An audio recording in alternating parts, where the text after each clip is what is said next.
I've been watching some of the medium people, and I think they are in a way very good readers in a way, right?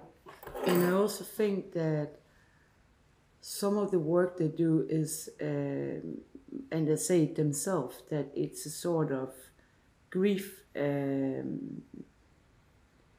to balance people into letting go of grief, right? And I feel very honored when they really help people trying give hope and something. But I had myself a strange experience.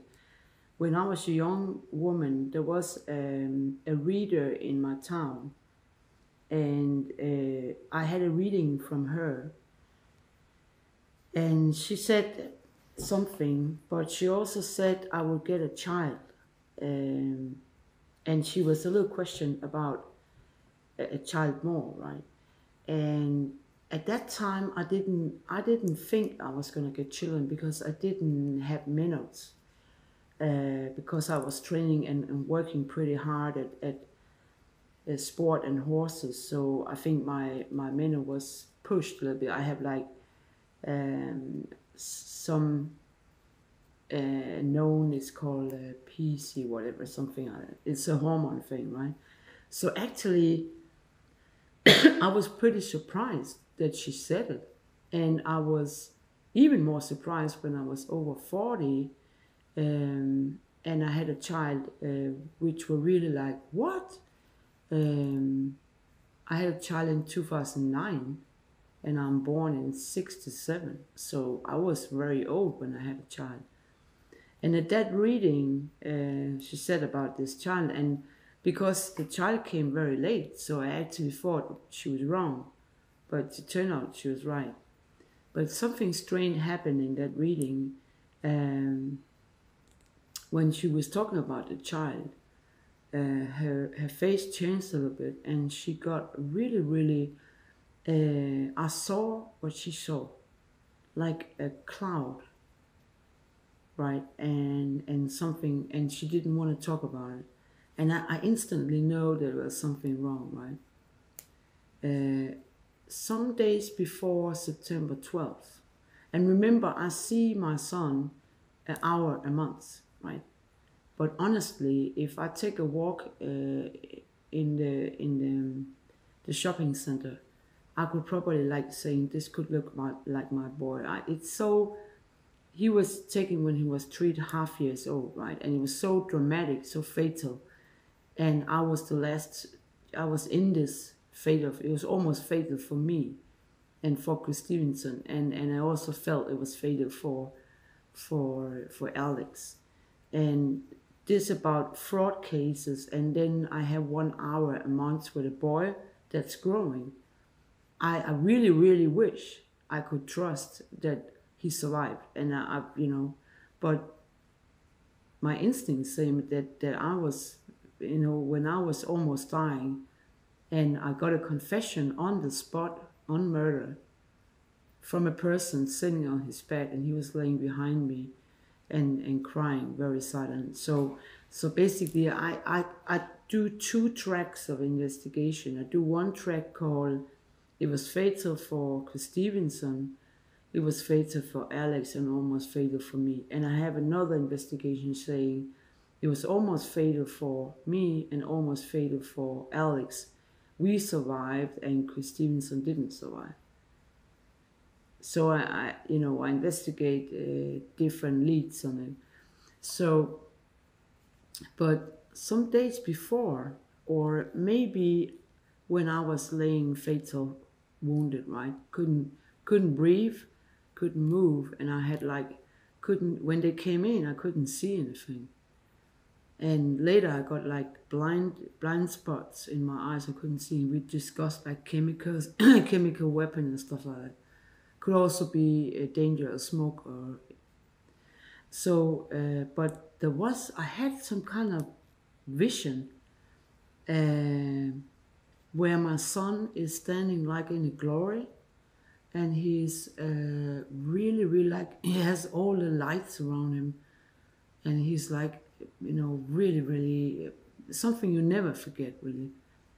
And the way he communicated in a way, right? And I still have it today. Like there was, when you're really desperate for some kind of ending of this nightmare, missing your son, right?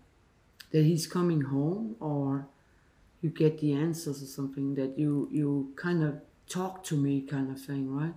And there was one day where I really felt that he said, like, he said, my mom was a good mom. My mom is a good mom, or something like that. And this came. There was something coming through to me that only I knew, and he knew, something very private, and it was like he's here, right? And I also see sometimes a little white shadow walking around. And because I lost someone I loved before, a policeman called Jesper Winge Leis. Oh, sorry, that's Jesper Ekved Hansen, sorry. And we were up against terrorism in Copenhagen. And I feel like Jesper Ekved Hansen's spirit is always with me. I can always turn to him, and I always get like warnings from him. And when he's not here, I know he's with other family members that's in grief, right?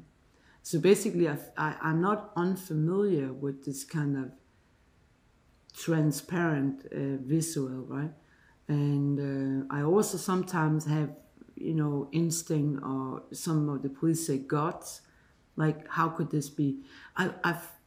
Before, always, when I explained it, because when I was young, I was interested in spiritual things, but it was really gone down when in the 80s, people that didn't want to hear about New Age and stuff like that. It was really like almost being a criminal, or so I actually put all this away because it was almost illegal, like in a communistic country or something.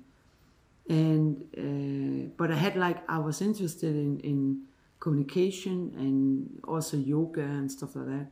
I know a little about transcendental meditation because I learned to meditate when I was a child, or very young.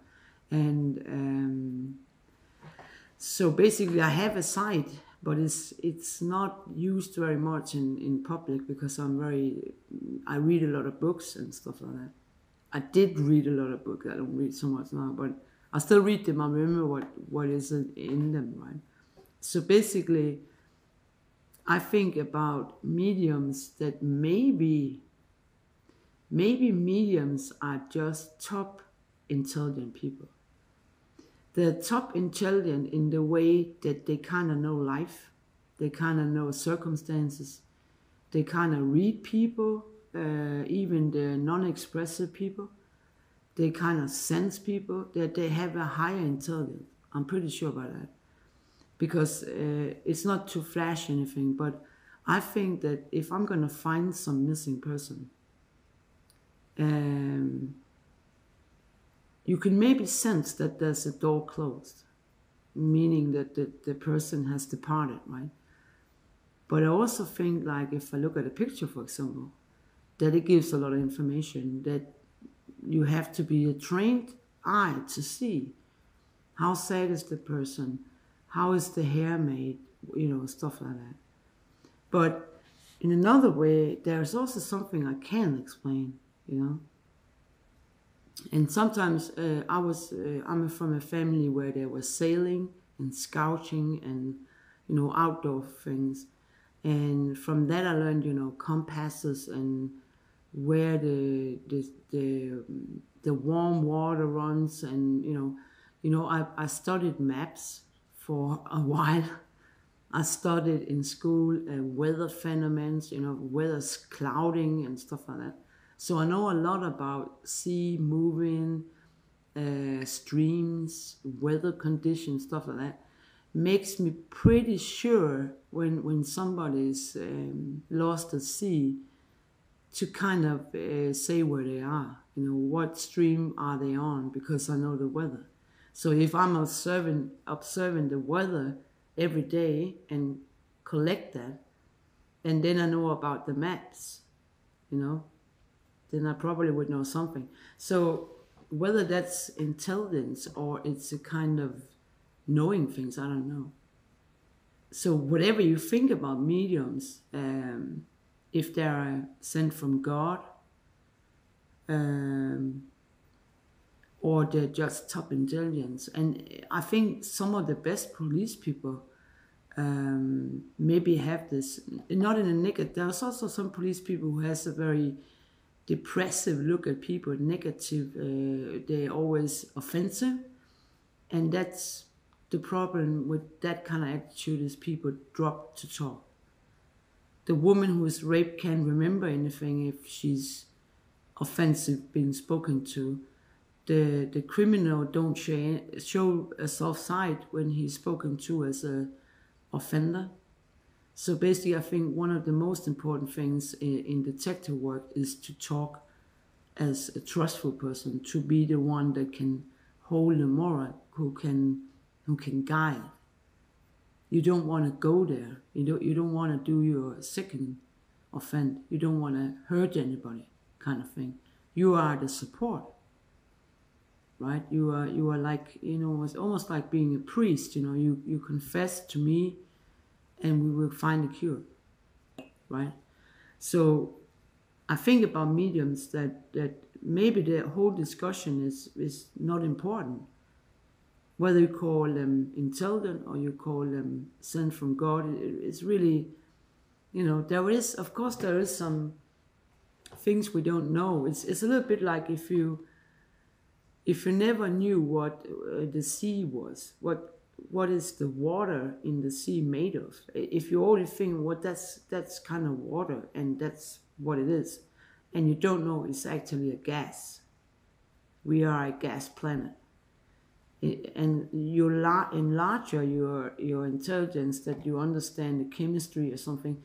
So you say like, okay, we are living in a gas. The water is a sort of gas. It's a gas planet, and it has a lot of volcans and stuff like that. So when I get really, really disappointed about my life, when I lost a lot of money and my sons to stay here, I think that, okay, how can you be surprised? It's like a planet on fire. It's a volcan.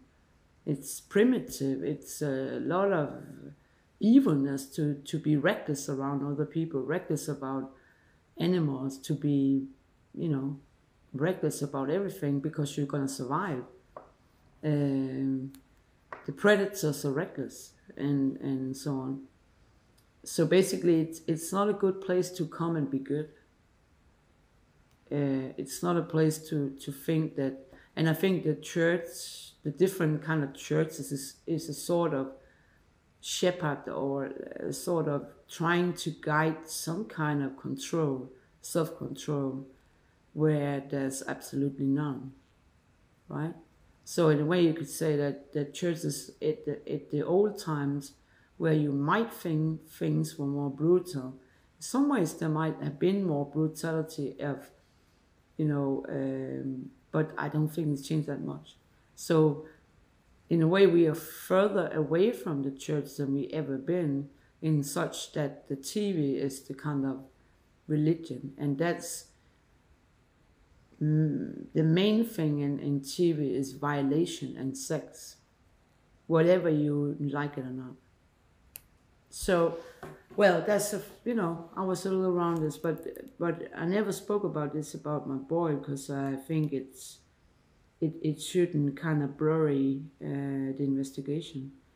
But I had a confession, and I was almost killed. So, and Christineson was killed. So, the odds for a 3-year-old boy is what?